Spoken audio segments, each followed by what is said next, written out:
Hello नमस्कार प्यारे विद्यार्थियों। आज हम उनसे आप लोगों को मिलाने वाले हैं जो आपका सपना है। और उस सपना एक विद्यार्थी ने नहीं, दो दो ऐसे फ्रेंड हैं जिन्होंने साथ तैयारी प्रारंभ की और उस सफलता को प्राप्त किया जो आपकी मंजिल है एयरफोर्स। उसे कैसे नस्ते नाबूद किया उस पर आप लोगों से बात करेंगे। और ये विद्यार्थी थोड़ा सैन्य सम्मान समारोह में नहीं आए थे, पर लेकिन अभी आए तो मैंने सोचा आप लोगों से मिलना भी हो जाएगा एक बार, और इनका सम्मान तो भाई बनता है सर आंखों पर। तो हमारे बीच में है अभी लक्ष्य और हमारे साथ में मनोज, एक बार दोनों आए। बिल्कुल। तो सबसे पहले तो भाई इनका सम्मान बनता है, और ये हमारे मनोज जी हैं और ये हमारे लक्ष्य जी हैं। कैसा लग रहा है आपको, पहले तो बहुत बढ़िया सर बहुत अच्छा लग रहा है यहाँ के। 30 तारीख को इनकी भाई ज्वाइनिंग है, 30 तारीख से ज्वाइनिंग होने वाली है। थोड़ा एक बार पहले इनका सम्मान कर लेते हैं और सम्मान के बाद फिर इनसे पूरी रणनीति जानेंगे, कैसे इन्होंने एग्जाम फतेह किया, क्या इनकी रणनीति रही, कब कितना घंटे ये पढ़ते थे, इंग्लिश को इन्होंने कैसे टाइम दिया, रागा को इन्होंने कैसे टाइम दिया, एक्स ग्रुप में वाई ग्रुप में दोनों में क्या डिफरेंस है, कौन सा बेहतर तरीके से तैयारी कर सकते हैं, क्या सटीक रणनीति रहेगी। 30 तारीख को दोनों की ज्वाइनिंग है। मैं आपको बता देता हूं दोनों ही बेस्ट फ्रेंड हैं, और अभी इन्होंने बताया कि दोनों की स्कूलिंग भी साथ हुई है और दोनों की ज्वाइनिंग भी साथ हो रही है और एग्जाम भी साथ में ही हुआ है, सब कुछ। और जब 3 बार असफल भी साथ में ही हुए हैं और चौथी बार में एग्जाम क्लियर किया तो वो भी साथ में ही किया है। तो भाई दोस्ती का एकदम बहुत अच्छा उदाहरण आपको मिल रहा है, और ज्वाइनिंग साथ करने आज ये जा रहे हैं, और दोस्ती ऐसी ही होनी चाहिए। तो एक बार पहले तो आप लोगों के लिए फिर से बहुत बहुत बधाई दोनों के लिए। भाई ये उत्कर्ष डिफेंस एकेडमी का सैन्य सम्मान समारोह में, वैसे वहां सम्मान था, आप लोगों को आना चाहिए था, पर लेकिन सम्मान बनता है आपका। बहुत बढ़िया। और ये आपका अचीवमेंट, और ये आपके लिए अचीवमेंट भाई। और आप सब लोग तालियां बजा दें भाई एक बार कमेंट बॉक्स में, जय हिंद का जयकारा लग जाना चाहिए यहाँ से। तो शुरू करते हैं हम जिस चीज पर, जो बच्चे लोग, बहुत सारे विद्यार्थी ऐसे हैं कि जो एयरफोर्स का सपना देख रहे हैं, उनसे एग्जाम क्रैक नहीं हो पाता।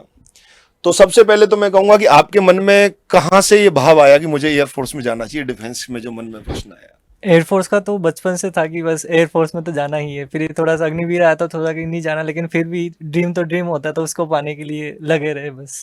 बिल्कुल। लक्ष्य जी, पहले आप अपना परिचय दें और इनका ही परिचय आप ही देते हैं, क्योंकि आप दोनों बचपन से ही साथ फ्रेंड हैं। कब से आप मिले, कब से साथ में? पहले अपना परिचय। तो मेरा नाम लक्ष्य प्रताप सिंह राठौड़ है और मैं पुष्कर से हूँ, और ये मेरा दोस्त है मनोज सैनी, और ये भी पुष्कर से है। हम दोनों मतलब स्कूल से ही साथ में हैं, और मतलब सब कुछ एक ही बेंच पे बैठते थे, एक ही क्लासरूम, मतलब सब कुछ साथ में ही थे। हमने मतलब एयरफोर्स की प्रिपरेशन स्टार्ट की थी। फिर हम मतलब पहले साइंस ग्रुप से, हम तो हमने मतलब इनिशियली साइंस से ही की थी, जो भी की थी, लेकिन हमारा कभी फिजिक्स के अंदर कभी 1 नंबर रह जाता था, कभी मैथ में रह जाता था।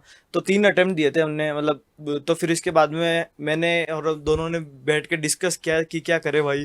तो फिर हमने डिसाइड किया कि ग्रुप ही चेंज करते हैं, वाई ग्रुप से करेंगे, और एक बार बस वाई ग्रुप में चांस लेना चाहिए। तो फिर हमने वाई ग्रुप की तैयारी की। मतलब तो आप जब 3 बार असफल हुए दोनों, तो तुमने सोचा कि क्या करें, कि एयरफोर्स को छोड़ के कोई और ही तैयारी कर लेते हैं, डिफेंस को छोड़कर कहीं और दूसरा अपन ऑप्शन मन में ख्याल तो बहुत आया था, लेकिन सोचा था एक बार तो वाई ग्रुप का तो देना ही चाहिए, क्योंकि वो 3 बार दे लिया, तो एक बार वाई ग्रुप का देके देखते हैं आगे क्या होता है क्या नहीं होता। मतलब पेपर तो वाई ग्रुप का देना था, पर थोड़ा लेवल बढ़ा दिया, एसएससी का लेवल उठा लिया। फिर हमने प्रिपरेशन भी थोड़ी अपर लेवल की करने लग गए थे। मतलब आपने इंग्लिश में कितने नंबर थे आपके? सर मेरे 21 आपके? मेरे 19। पेपर तो 20 का होता है, 21 नॉर्मलाइजेशन होकर के 21 सर 1 नंबर का नॉर्मलाइजेशन हुआ था हमारे आगे आए तो 20 मार्क्स ही होंगे इनके। 21 इंग्लिश में, 20 आउट ऑफ 20 नंबर इन्होंने इंग्लिश में लेकर आए। किस लेवल की इन्होंने मेहनत की होगी, बहुत अच्छी तरीके से। फिर मैं अगर बात करूं तो इंग्लिश के लिए आप क्या करते थे, कितना मतलब पढ़ते थे, क्या आपकी स्ट्रेटेजी थी? सर सबसे पहले तो मैंने मतलब जितने भी अपने कंसेप्ट्स होते हैं वो कंसेप्ट सारे क्लियर किए थे, कि कोई भी एक छोटा भी टॉपिक का कंसेप्ट नहीं होना चाहिए। और डेली मतलब जो चैप्टर उठा लिया, तो उसके मतलब उस दिन उस चैप्टर की एक एक मतलब नस खोल देनी है, कि किधर से क्या क्वेश्चन आ रहा है, किधर से नहीं आ रहा है, सब कुछ मतलब वो उस दिन उस चैप्टर को लेके बैठ जाता था। फिर ऐसे और मेरा था कि मैं जैसे भी अपने वो नोट्स बन रखे हैं, तो पहले तो उनको पढ़ लिया। फिर लास्ट टाइम में जितने भी आपके अपने यूट्यूब पे उत्कर्ष की या कौन सी भी क्लासेस चलती थी, तो डेली क्वेश्चन प्रैक्टिस, और जो जितना भी पिछला होता था तो पूरा रिवीजन करता था, ज्यादा रिवीजन चलता था। वो ग्रंथ लिख रखे हैं पूरे मैथ्स के, जो ग्रंथ हैं पूरी तरीके ग्रंथ से भी पूरे लिख रखे हैं, पूरे रविकांत सर के एक पूरी वो लाल चीनी पे मिर्ची टमाटर सब पढ़ रखे हैं मैंने भी। पूरी तरीके से है, पूरे काजू बादाम सब है आपके पास। सब है।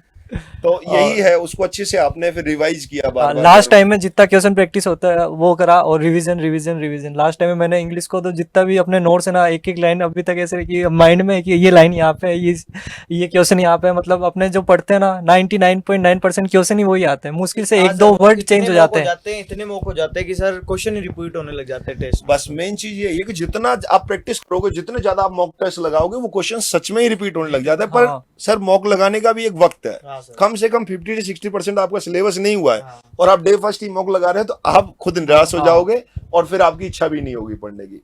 तो 50 से 60% पढ़ने के बाद आपको मॉक लगाने की आवश्यकता है, टाइम मैनेजमेंट करने की आवश्यकता है।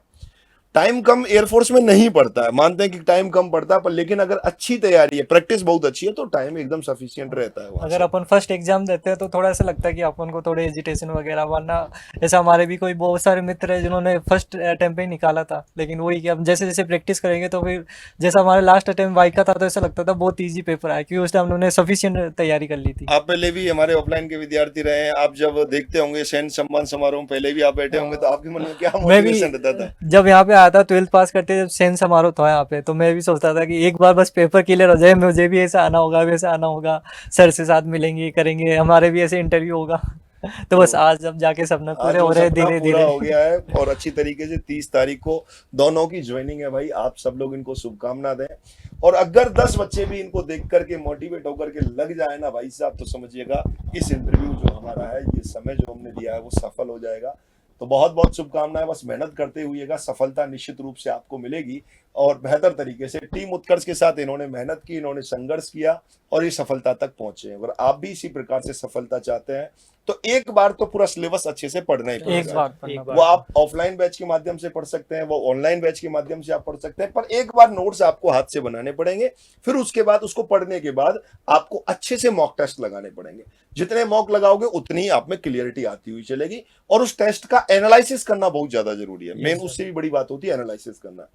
आप हमारे साथ जुड़ सकते हैं, 1 तारीख से हमारे साथ ऑफलाइन बैच भी हमारे यहाँ उत्कर्ष डिफेंस एकेडमी में प्रारंभ हो रहा है, और साथ में ही ऑनलाइन बैच भी। अभी मैं बताऊंगा आपको कि लाइफ फ्रॉम स्टूडियो जो है, मिशन सिंदूर बैच अभी चल रहा है, उसको बेहतर तरीके से आप देख सकते हैं, आप ज्वाइन कर सकते हैं। और सभी एलएफसी बैच भी हमारा जो 1 तारीख को बैच प्रारंभ होगा, air force X group, Y group, X Y both के लिए, उससे भी आप ज्वाइन कर सकते हैं। तो ऑफलाइन बैच 1 तारीख से प्रारंभ होगा, एलएफसी बैच भी 1 से प्रारंभ होगा, और मिशन सिंदूर अभी चल रहा है। ऑनलाइन पर अभी 10% का आपको और एक्स्ट्रा डिस्काउंट भी मिल रहा है, आप अच्छे से आप ज्वाइन उसको कर सकते हैं। चलिएगा, फिर हंसते रहिएगा, मुस्कुराते रहिएगा, शानदार मेहनत कीजिएगा, और अगली बार आप लोग यहाँ खड़े होकर के आइएगा। बहुत अच्छा लगेगा, अच्छा सुकून महसूस होता है, बहुत प्राउड होता है एक अध्यापक को जब उसका विद्यार्थी ऐसे लग करके आए और उसके चेहरे पर जब ये मुस्कान हो। जय हिंद, जय जय भारत। भारत।